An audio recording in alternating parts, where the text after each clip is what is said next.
யாருமே டென்ஷன் ஆகாதீங்க, இது எல்லாமே சும்மா ஷோ தான். டின்னர் நீங்க தானே முடிவு எடுத்தவன் நான் தாண்டா. தொங்க விட்டு புட்டு இங்க ரவுண்டு கட்டுவண்டா.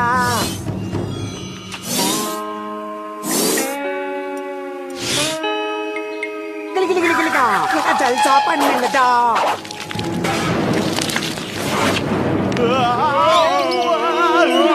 செல்லம்,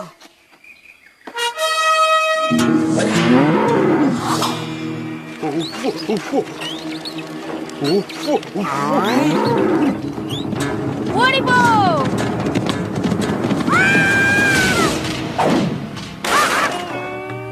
ராஜா எதுல வேணாலும் ஆடலாம், ஆனா ஆணவத்துல மட்டும் ஆடவே கூடாது.